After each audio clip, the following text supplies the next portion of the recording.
Yes, reka ngusuze kandi nkwifurize kugira ibihe byiza wowe ukunda amakuru n'ibiganiro bitambuka hano kuri Iris Rwanda TV, twizere ko umeze neza, umunsi wawe wagenze neza. Niba bitameze neza kandi wihangane, muri ubu buzima niko bigenda, uyu munsi biranga ariko ejo biba bizakunda. Ushobora kwibaza ngo noneho ni ayahe makuru tuzanye, kuko icyo mumaze kutumenyeraho ya makuru uba utasanga ahandi, ya makuru utasanga hirya, utasanga hino, uza ugasanga hano, ariko kandi ari amakuru yuzuye ukuri ndetse kandi yacukumbuwe. Noneho kuri iyi nshuro uzaniye inkuru yo mu karere ka Nyanza. N'ubundi mu kanya kashize, niba ubona ikiganiro giheruka ni icy'abantu, umugabo wo mu karere ka Nyanza witabye Imana aguye mu bwiherero nyuma y'uko bari bamuhaye ikiraka cyo gukorera ibihumbi bitanu nyine.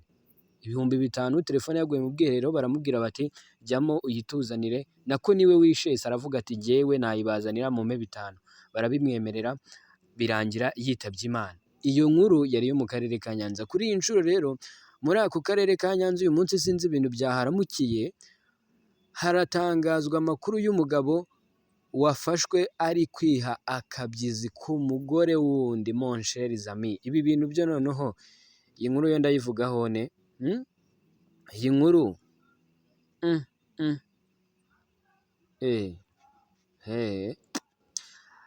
umugabo wo mu karere ka Nyanza yaguwe gitumo yiha akabyizi n'umugore w'abandi, bombi bahita batabwa muri yombi. Ni ukuvuga umugore yatawe muri yombi, umugabo atabwa muri yombi.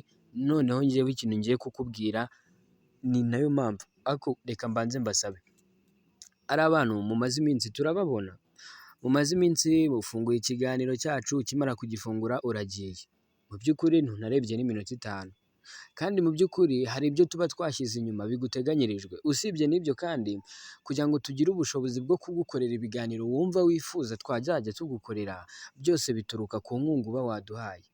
Hari igihe uba utashoboye kuduha inkunga y'ayo mafaranga, ariko byibuze iyo urebye ikiganiro cyose ukakirangiza, ni ukuvuga ngo ukareba ikiganiro cy'iminota 8 cyose ukakirangiza, even niyo utareba iminota 8, ariko byibuze inkuru yacu yose ukaba wayumvishe wayirangije, wenda ibitari ngombwa cyane ukaba utabyumvishe, ariko byibuze ibindi ukaba wabyumvishe. Nyabona rero abantu mufungura video zacu mujye mwihangana rwose, mugerageze mukomeze mwumve, cyane ko nk'ubu ngubu iyi ni inkuru imwe nkubwiye, ariko ntabwo inkuru imwe ariyo ndaza gukora iminota 10 so rero icyo ubusabwa ni ukugumana natwe ukumva inkuru yacu mpaka irangiye. Mu minsi iri imbere turatangira tujye dushimira abantu badukurikira, inshuti zacu nyine, umuryango wa Iris Rwanda TV, turatangira tujye tubashimira. Nyirangiza inkuru mvuge ni Denise wowe ndakuzi n'iki, ubwo mvuze nyine mvuge ni Claude wowe ndakuzi, ntabwo inkuru yanjye ujye uyicikwa, nyine tujye tuvuga tuti amakuru yose yatambutse hano kuri Iris Rwanda TV hari abantu bayakurikira. So mujye mugerageza rero mudufashe, kandi namwe mwifashe, mukurikirane amakuru yacu, mukande subscribe, mufungure notification kugira ngo buri kimwe cyose twatangaje hano mube mwakibonye. Ikiganiro cya motari w'i Musanze cyagezeho mu masaha ya mu gitondo, cyari kiriho. Niba uzi ko utakirebye ukaba uri kumva iyi nkuru, reba inkuru y'umumotari twakoze wo mu karere ka Musanze, nayo ugende uyirebe. Ni inkuru nziza cyane, ni inkuru ishobora noneho yose n'amakuru, ni ikiganiro gishobora kugufasha kikaguha amasomo. Niba uri umukobwa by'umwihariko bishobora kuba byagufasha. Natinze cyane, ariko reka noneho nkuhe ikaze nkubwire ko umugabo wo mu karere ka Nyanza yaguwe gitumo yiha akabyizi n'umugore w'abandi, bombi bahita batabwa muri yombi. Ibi byabereye mu mudugudu wa Bigarama mu kagari ka Rwotso mu murenge wa Kibirizi mu karere ka Nyanza. Umuseke wamenye ko kuri uyu wa 20 Gicurasi 2024 umugabo uri mu kigero cy'imyaka 41 yagiye kuri RIB station ya Kibirizi kurega umugore we uri mu kigero cy'imyaka 32 basezeranye byemewe n'amategeko ko yamufashe arimo gusambana n'umugabo uri mu kigero cy'imyaka 29. Uwagiye kurega avuga ko ku wa 17 Gicurasi 2024 yahamagawe n'umugore we amubaza aho ari, amubwira ko akiri mu itsinda. Yaje gutaha, ageze mu rugo abura nyamugore. Uyu mugabo yahise amuhamagara kuri telefone yanga kumwitaba, maze atangira kumushakisha mu baturanyi, bamubwira ko bamubonye kuri uriya mugabo bafatanywe. Yihutiye kujyanayo na muramu we, asanga umugore we n'uwo mugabo bikingiranye mu nzu, arakomanga banga gukingura, niko guhita atabaza ubuyobozi bw'umudugudu. Aba bari bibereye mu cyumba banze gukingura kugeza mu gitondo cya tariki ya 18 Gicurasi 2024. Mon chers amis, njyewe mbere y'uko nkomeza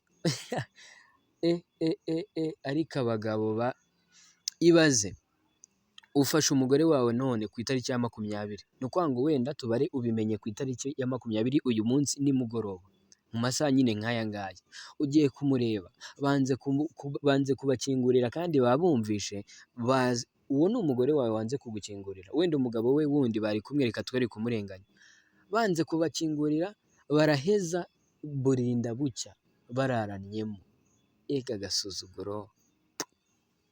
Ndacyari umusore mwa nshuti mwe mudukurikira, njye ndacyari umusore ariko hari ibintu njya numva nkavuga naha menya nzahereza nkikomereza. Ibi rero bikaba nyine byabereye mu karere ka Nyanza, inzego zirimo RIB, polisi na daso barahageze bakinguza uwo mugore n'uwo mugabo bari bibereye mu byabo, barabafata babajyana kuri RIB sitasiyo ya Kibirizi bahita bafungwa. Uwatanze ikirego avuga ko uwamusambanyirije umugore we aheruka kwahukana, ngo yari amaze iminsi abakeka kuko kuva bari basigaye bakururukana, ariko yabaza umugore ibyo gusambana kwabo akabitera utwatsi. Umuseke wamenye amakuru ko abaregwa bemera icyaha, bakavuga ko batangiye gusambana saa 3 z'ijoro bageza saa 6 z'igicuku.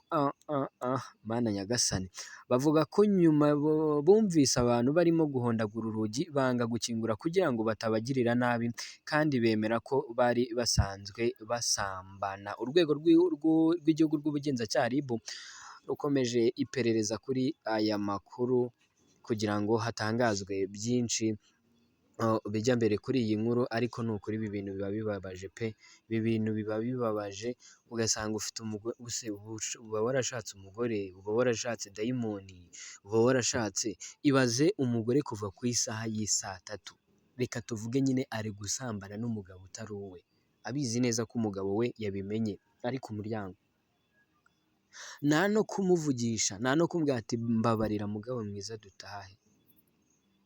Noneho aho bibera icyago ukajya kuri RIB ukavuga uti twari dusanzwe tubikora, twanze no gukingura ku bushake. Ngahe nguko nahoze mvuga ni ibiri kubera mu karere ka Nyanza nabyo mu rundi rwego, dore mu kanya nibwo nahoze mbabwira inkuru yaho.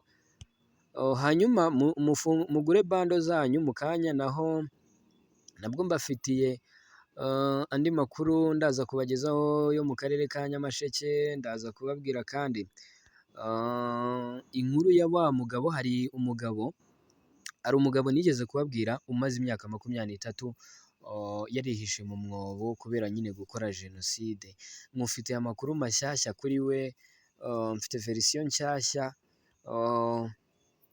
Ibi byo nyine ngira ngo iyi nkuru yo narayibabwiye, ariko noneho ndaza kukubwira kuko yageze mu bushinjacyaha, ndaza kukubwira byinshi bitandukanye kuri uyu mugabo. Reka mbanze mbategurire andi makuru nyine neza, ni ukuvuga ngo nyine mbashakira amakuru abagezweho kuko niko kazi kacu kandi mumaze kubimenyera. Hanyuma kandi nizere ko wamaze gukora subscribe ugafungura notification kugira ngo nk'ibyo byose mba ndi gutegura ntabwo tujya twicara twebwe, isaha ku isaha tuba turi gutegura ibigomba kubageraho umunsi ku munsi, isaha ku isaha. Kora subscribe rero ufungure notification tujye tubana umunsi ku munsi, maze wandike muri comment ko udukunda, natwe turagukunda. Nitwa Jean Bosco Abayisenga, ndagushimiye cyane.